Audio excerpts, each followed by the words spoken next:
అధిక ధ్వని కాలుష్యాన్ని కలిగిస్తున్న వాహనాలపై స్పెషల్ డ్రైవ్ నిర్వహించడం జరిగిందని జిల్లా ఎస్పీ హర్షవర్ధన్ రాజ్ తెలిపారు. తిరుపతి జిల్లా పోలీస్ పెరేడ్ గ్రౌండ్ నందు ఏర్పాటు చేసిన సమావేశంలో ఆయన పాల్గొన్నారు. ఈ సందర్భంగా ఆయన మాట్లాడుతూ మోటార్ వాహనాల చట్టానికి విరుద్ధంగా అదనంగా అధిక శబ్దాలు చేస్తున్న 60 ద్విచక్ర వాహనాలతో పాటు సైలెన్సర్ 500 వాహనాల సౌండ్స్ హారన్లను వినియోగిస్తున్న వాహనాల సౌండ్ హారన్స్లను మోటార్ వాహనాల చట్టం 1988లోని సెక్షన్ 192 ప్రకారం జరిమానా విధించడం జరిగిందని వివరించారు. అలాగే వాహనాల్లో అమర్చిన అధిక శబ్దాన్ని కలిగించే సైలెన్సర్లను హారన్లను తొలగించి వాటి స్థానంలో ఒరిజినల్ సైలెన్సర్లను అమర్చడం జరిగిందని తెలిపారు. అదేవిధంగా మోటార్ సైకిల్ 3 వీలర్స్ 4 వీలర్స్లో అమర్చిన అధిక శబ్దాలను తొలగించిన తర్వాత యజమానులకు కౌన్సిలింగ్ నిర్వహించడం జరిగిందన్నారు.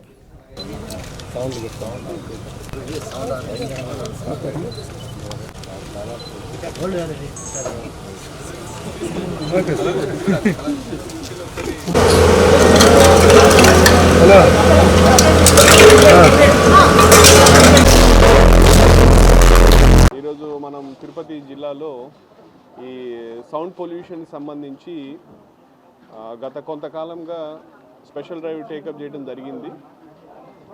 ఎక్కడైతే ఈ ఆటోస్కి కావచ్చు, వెహికల్స్కి కావచ్చు, ఎక్కువ సౌండ్ వచ్చే విధంగా హార్న్స్, బాగా నాయిస్ క్రియేట్ చేసే విధంగా సైలెన్సర్స్ పెట్టుకున్న వెహికల్స్ అన్నింటినీ కూడా మనము సీజ్ చేసి వాటికి సంబంధించినటువంటి ఈ హార్న్స్, ఈ సైరన్స్ అన్నీ కూడా తీయించడం జరిగింది. కొంతకాలం యాక్చువల్గా వాళ్ళకి అవగాహన కలిగించేదానికి ప్రయత్నం చేశాము. తీయించడం తర్వాత మళ్ళీ కొన్ని రోజులు మీరు మళ్ళీ చేయకండి అని చెప్పి వాళ్ళకి అందజేయడం జరిగింది.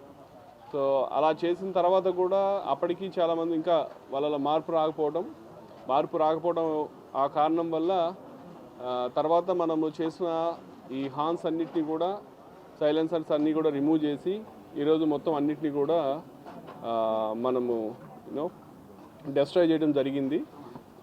మనము చూసినట్లయితే మొత్తంగా ఒక 500 హార్న్స్, అట్లాగే 67 సైలెన్సర్స్ ఇవన్నీ కూడా తీసి ఈరోజు మనము మన డిపిఓలో డెస్ట్రాయ్ చేసాం.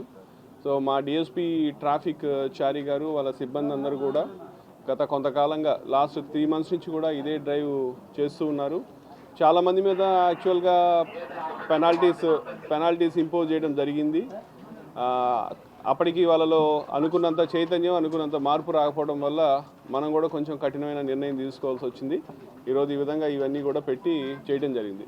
సో ఈ సందర్భంగా అందరికీ, వాహనదారులందరికీ కూడా మనం ఇచ్చేటటువంటి సందేశం ఏమిటంటే, మీరు ఇటువంటి లౌడ్ హార్న్స్, సైరన్స్ పెట్టుకొని జనరల్ పబ్లిక్కి ఇబ్బంది కలిగించే విధంగా సౌండ్ పొల్యూషన్ క్రియేట్ చేసే విధంగా చేయకండి. ఏదైతే మీకు పర్మిటెడ్ హార్న్స్ ఉన్నాయో అవే పెట్టుకోవాలా, అవే సైరన్స్ పెట్టుకోవాలి తప్పితే అనాథరైజ్డ్ ఎక్కడ పెట్టినా కూడా అందరికీ కూడా ఇదే ఫలితం అవుతుంది. మీరు డబ్బులు పెట్టి వెచ్చించి కొని చేసిన తర్వాత అల్టిమేట్గా వాటి యొక్క ఫేట్ ఇలా ఉన్నప్పుడు దానివల్ల ఉపయోగం లేదు. కాబట్టి మనము సామాజిక దృక్పథంతో ప్రజల యొక్క భావనల్ని, వాళ్ళ మనోభావాలను మనం అర్థం చేసుకొని మనం కూడా బాధ్యతాయుతంగా వ్యవహరించాలా. కాబట్టి అందరు వాహన చోదకులందరికీ కూడా మా తిరుపతి పోలీస్ శాఖ నుంచి వాళ్ళకి విజ్ఞప్తి చేస్తున్నాం. ఇలా చేయకండి, చేస్తే మటుకు వాళ్ళ మీద కఠిన చర్యలు తీసుకుంటా అని చెప్పి తెలియజేయడం జరుగుతూ ఉంది. కరెక్ట్, వాళ్ళని కూడా అమర్చి ఎక్కడెక్కడైతే ఇవి అమ్ముతారో వాళ్ళని కూడా పిలిపించి వాళ్ళకి కూడా కౌన్సిల్ చేస్తాం. వాళ్ళ మీద కూడా బైండ్ ఓవర్ చేస్తాం. వాళ్ళకు కూడా చెప్పి ఇవి అమ్మకుండా ఉండే విధంగా కూడా చర్యలు తీసుకుంటాం. Thank you. బ్యాంక్స్ సంబంధించి మనము నిన్న అందరు కూడా మొత్తం జిల్లా అంతటా కూడా నేను ఆఫీసర్స్ తోటి, మొత్తం బ్యాంక్ అఫీషియల్స్ అందరితోటి కూడా మీటింగ్ పెట్టడం జరిగింది. దీనికి కారణం ఏంటంటే మనందరికీ తెలిసిన విషయమే, 2 రోజుల క్రితము మనకు హిందూపూర్లో ఒక మేజర్ బ్యాంక్ రాబరీ అయింది. దాంట్లో దాదాపు 11 kgs గోల్డ్ పోవడం జరిగింది.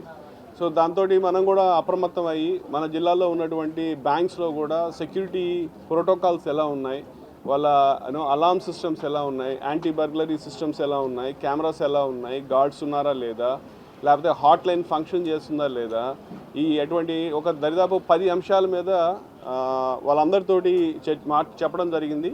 అందరూ బ్యాంకు సంబంధించిన వాళ్ళందరూ కూడా చాలా సానుకూలంగా స్పందించారు. వాళ్ళందరికీ మనం చెప్పిన ఒకే విషయం, ఎందుకంటే ప్రజలు ఎంతో నమ్మకంతో బ్యాంకుల మీద వాళ్ళు చాలా కష్టపడి సంపాదించుకున్న ధనాన్ని అంతా కూడా డబ్బుని బ్యాంకులో పెట్టుకుంటారు.